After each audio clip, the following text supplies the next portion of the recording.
3D Halloween Hello Kitty acrylic nail art tutorial by Hotpinkzebrapolish.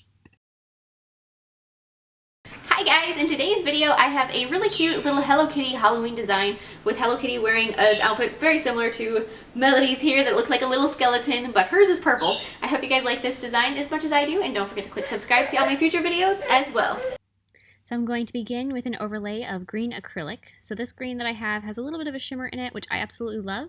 And it's also kind of a muted green, and I used it for a bunch of my Halloween designs this year because I think that it's a great background color because it kind of just blends in. It's not like a really bright green that is very distracting to the design on top of it. So I'm just going to fill in the nail basically entirely with that color, and then I'm going to encase it with a layer of clear acrylic to make sure that it stays nice and strong, and that's also going to protect that slight shimmery quality of the background color. So the clear acrylic layer, while is kind of boring as far as the application goes, it is super important and something that you don't really want to overlook when you are sculpting an enhancement. So now I'm going to be filing the nail into shape with my e-file. I started out with a fairly coarse bit to remove any bulk, and then used a finer bit to refine the surface texture and just make sure that it's very easy to work on top of. That's something that, again, not a super glamorous step to do in any of these designs, but something you don't really want to overlook. And so now I'm going to do the fun stuff. I'm going to be sculpting Hello Kitty. So I'm going to start with a nice round oval in the center of the nail for her face. So just kind of pat that out. So there's not much 3D details as far as like her nose doesn't stick out so much, or like she has cheeks or eye sockets or any of that little details in the facial terrain that some characters do. So just a flat oval is all you need to go with, which makes this design an easier one if it's something that if 3D art is something that you're just kind of getting into. So it'd be a good one to practice on. So then I've got her little ears, just like so, off to the sides. And the other thing with this design, as far as if you're just getting into 3D that makes it easier, is without much trouble, you should be able to do this with a regular sculpting brush. You don't need a 3D sculpting brush necessarily for this design. So then I'm going to be adding her body. So I'm using a purple color. So I'd do anything. So the background is green. So in that case, I would do either purple or orange for her little bodysuit. Otherwise, if you did the background purple, do green or orange, or you get my drift here. So I had her little purple bodysuit. I'm going to use the tip of my brush to press in to separate her legs. And then I'm going to be adding her little nose with yellow. And as you can see, I did switch to a 3D sculpting brush, but if you have good monomer control, you should be able to do it without switching.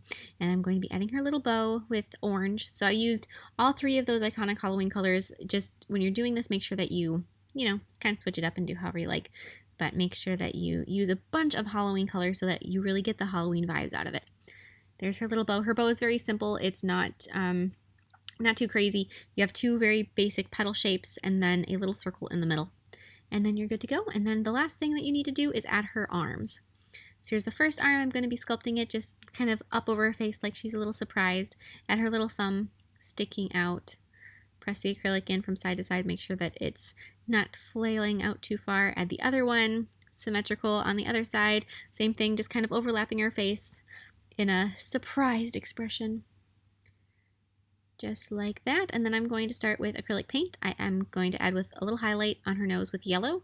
And then I'm going to take some diluted black paint and I'm going to be adding all of the little outlines.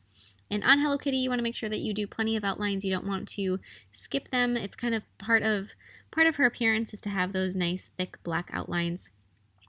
So add the outlines around her head and then go around her body. Whenever I'm doing outlines, sometimes it can be overwhelming if you look at the whole design and think, oh my goodness, I have to outline this entire thing. So what I like to do is I like to just start in one area and just go around and think, okay, I'm going to do her head. And then after her head's done, go, okay, let's do her body. And then add her facial features, or do it however you like, but take it one piece at a time. That makes it a little less daunting. And then I'm outlined her nose. I'm going to be giving her three little whiskers on the sides, and take those, extend them past her face onto the nail a little bit, and then add her eyes with black. And then the last little detail that is required with black is to just outline her bow. So not too much more there. Just add a little bit, little skinny outline. If you dilute your black paint slightly with some water, it's going to be able to create these thinner lines much more effectively because the paint itself is thinner, so it can apply in a smoother little streak. Add a little inside outlines on the bow. And then I'm going to, with white paint, add the little skeleton on her jumpsuit. So I'm going to take on the arms and just create the kind of classic bone shape, straight line that has a V on either end. And then on the body of the jumpsuit, create a little rib cage, a couple little vertebrae, just like so, a couple little ribs on there. It doesn't have to be anatomically correct for a cat or a human. Just as long as you look at it and you think skeleton, you're perfect, you're golden. Add the little pelvis and then a little leg bone. And like I said, it doesn't have to be anatomically correct. I added one single leg bone instead of doing a knee and all that. So, you know, keep it easy. Then apply some gel sealer over the background, up and over everything, and then apply some matte top coat over Miss Hello Kitty. And you're all done. This is so cute, and this is a cute Halloween design, which I know most of mine do not fall in the cute category around the Halloween season. They're mostly a nail that Terrell will go ew at. But I hope you guys like this one as much as I do, and I would love to see any recreations. Share them with me on Facebook or Instagram, and I'll see you in my next video. Bye!